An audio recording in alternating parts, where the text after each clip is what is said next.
Konten bisa jadi mesin duit asalkan tahu caranya. Jadi banyak orang yang bilang bahwa yang penting itu konsisten dalam konten, nanti juga bakal cuan. Padahal kalau arahnya gak jelas, ya maka konsisten malah jadi jebakan. Banyak UMKM ataupun creator yang mereka tuh upload konten tiap hari, tapi tetap aja gak ngasilin apa-apa. Yang ada malah capek doang, effortnya gede, hasilnya kagak ada. Atau mungkin diantara Anda mungkin ngalamin kondisi followers ini banyak sih, alhamdulillah lebih dari 10.000 followers, lebih bahkan dari 100.000, tapi entah kenapa salesnya kok biasa aja. Ada juga mungkin yang kontennya udah banyak diupload tapi tetap aja salesnya gak sesuai harapan. Ada yang ngalamin kayak begitu gak? Apa sih kesalahan yang sering kali dilakukan oleh kita para content creator ataupun para pebisnis yang mulai konten yang menyebabkan akhirnya zero sales ataupun salesnya sangat dikit?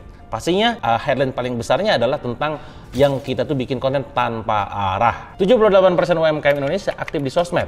Ya, ini berdasarkan We Are Social di tahun 2024, tapi hanya 12% saja yang benar-benar bisa konversi jadi penjualan. Mereka bikin konten berdalihkan tadi yang penting upload, tapi nggak sales, nggak nyalas ujung-ujungnya gitu ya. Bisa jadi ada yang salah di antara kita. Nah, kesalahan paling umum yang dilakukan adalah karena kita bikin konten cuman sekedar asal rame doang.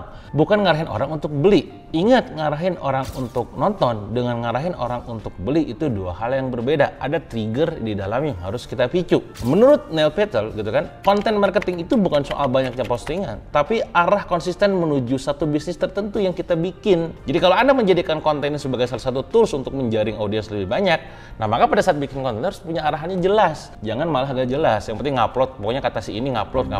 Ya ngupload kalau gak ada arahannya gimana? Contohnya misalkan akun jualan skincare ya, tiap hari uploadnya tips kecantikan ya, tapi gak pernah ngarahin audiens ke beli produknya. Jadi sebenarnya Anda itu pengen jualan apa? Awareness-nya memang naik, tapi penjualannya kagak ada. Pada saat Anda bikin akun, kudu clear.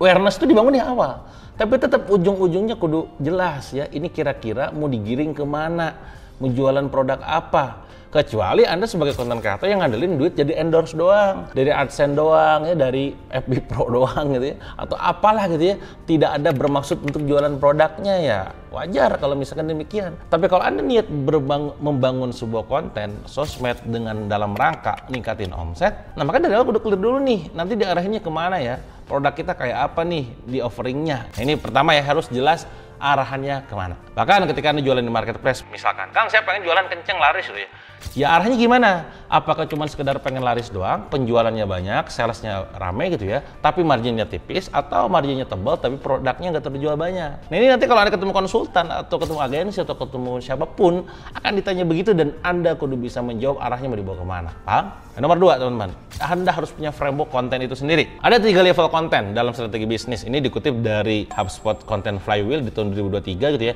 Yang pertama adalah awareness, buat orang lain jadi tahu gitu ya, orang jadi paham adanya Anda dengan adanya bikin real storytelling, ya, viral hooks dan segala macam. Yang kedua ada trust, orang bikin yakin sama kita, yang orang awalnya cuma sekedar tahu jadi yakin. Terakhir ada action, orang akhirnya beli produk kita dengan cara klik call to action-nya ataupun ambil manfaat dari produk kita dengan cara chat di WA misalkan. Nah maka Anda harus bikin konten, mana konten yang memang tujuannya awareness itu untuk viral, mana konten untuk meyakinkan trust dengan menghadirkan testimonial, mana konten yang memang untuk call to action yang hard selling gitu. Tidak selamanya hard selling salah, kadang butuh di hard selling kan. Kalau misalkan terlalu covert gak convert, kalau misalkan terlalu terselubung malah gak ada penjualan. Yang sekiranya efek viral dibikin untuk viral ya memang goalnya awareness, yang sekiranya untuk conviction, untuk testimoni dihadirkan untuk bikin yakin, yang hard selling ya hard selling saja. Ini bagian dari series konten yang memang kita bikin sengaja gitu. Nah, ini frameworknya. Nah kebanyakan kreator itu cuma beres di mana? Di awareness doang, penting viral gitu. Terus kalau udah viral gimana?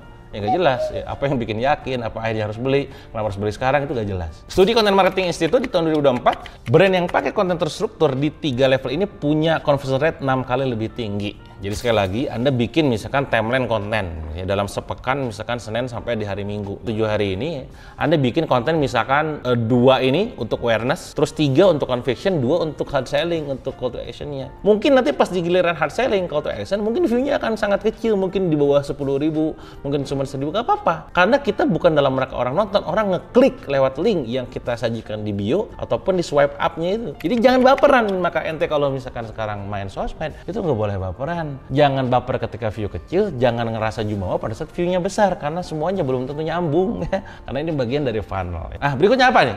Framework konten, teman-teman, itu kan cuma sekedar kreativitas doang. Jadi ada lainnya, nggak cuma sekedar ngandelin kreativitas. Karena kan konten kreator itu harus kreatif, iya. Tapi bukan itu doang ya. Menurut Gary Vee ya, konten sukses itu kombinasi antara volume, ya, direction, dan juga sistem. Framework sederhananya adalah Anda punya audience gitu. Masalah audience apa? Solusi ringan lewat konten yang Anda sajikan itu gimana? Dan call to action-nya ke produk Anda. Semudah itu aja. Masalah audience, solusi ringannya lewat konten Anda itu. Baru kalau pengen lebih detail, beli produknya gitu. Ya, Anda bikin konten seperti itu aja. Data Hotsuite di tahun 2024, 68% konten creator yang punya konten roadmap mengalami peningkatan ROI hingga 30%. Jadi bikin konten nggak cuma asal konten, harus jelas arahannya, harus jelas frameworknya. Nah, maka data tambahan dari saya adalah dari Social Blade di tahun 2024 mencatat bahwa konversi tertinggi justru dari kreator based brand yang menghubungkan storytelling dan selling. Jadi makanya kenapa saya dari dulu sering bilang bahwa sharing dahulu, selling kemudian. Maka Anda sharing dulu tuh dengan berbagai macam konten dari reels Anda, storytelling Anda, tapi nanti di ujungnya Anda jualan, ya, Anda jualin mereka. Ingat, kalau Anda nggak jualan, orang lain yang jualin. Nah, itu poin pentingnya. Nah, apa hal membuat Anda selaku UMKM ataupun content creator gitu ya? Maka Anda harus tentukan dulu produk utamanya apa. Nah, produk utama ini kira-kira ya siapa pasarnya siapa. Nah, yang kedua adalah apa narasi ataupun story Anda pada saat Anda menjual produk tersebut. Steve Jobs adalah orang sangat piawai dalam membuat narasi sebuah produk. Saya pribadi sekarang lagi banyak campaign untuk membantu para UMKM ataupun ibu rumah tangga untuk bisa punya penghasilan ratusan juta rupiah setiap bulannya. Narasi saya clear bahwa dalam 5 tahun ke depan saya pengen bantu kurang lebih 1.000 orang untuk punya penghasilan 1 miliar. Kalau ada di antara Anda yang memang demikian, silakan nanti Anda klik link yang ada di kolom deskripsi ataupun di komen ya. Karena saya akan menggiring Anda untuk saya bina langsung, saya bimbing langsung, saya mentoring langsung agar punya duit di angka miliaran rupiah. Dan ini bukan cuma omong kosong doang, ini sudah saya buktikan di brand SR12 Laku Keras. Jadi Anda nanti bisa jadi agen dengan modal 15 juta, bayar pertama belanja jadi dapat produk 5 juta, atau jadi subagen bayar cuma 3,5 juta, yang nantinya dapat produk 5 juta dan lain-lain. Intinya adalah dalam program pembinaan ini saya akan giring Anda untuk bisa punya income ratusan juta yang dalam 5 tahun ke depan harapannya minimal 1 miliar di tangan Anda. Nah, ini adalah contoh narasi saya. Dan alhamdulillah ada ribuan orang akhirnya join, termasuk mungkin nanti salah satunya adalah Anda. Intinya adalah bahwa teman-teman semua, Anda harus punya cerita, harus punya narasi.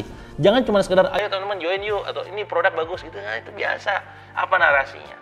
Nah, yang ketiga adalah Anda harus punya konten, 3 jenis konten yang berbeda. Yang sifatnya itu tadi storytelling, cerita, kedua adalah edukasi ataupun tips gitu ya. Terakhir ada yang call to action-nya, yang hard selling ataupun sifatnya to the point-nya. Nah, terakhir dari saya adalah maka Anda harus ngecek, pantau semua matriks dan evaluasi semuanya. Saya pribadi kalau di Instagram hampir selalu setiap hari buka insight-nya.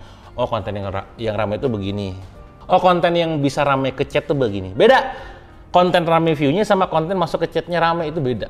Nah, Anda tolong baca dan dalami metrik-metrik tersebut. Itu aja mungkin teman-teman untuk video kali ini. Semoga Anda bisa mendapatkan inspirasi dan insight baru dari apa yang saya sampaikan tentang dunia perkontenan ini. Semoga konten Anda bisa ngasilin cuan, gak cuma recehan tapi juga miliaran. Doa terbaik buat kalian semua. So, buat kalian semua kalau memang Anda suka, silakan Anda komen, like postingan ini ataupun video ini. Jangan lupa subscribe dan tonton video saya yang lainnya.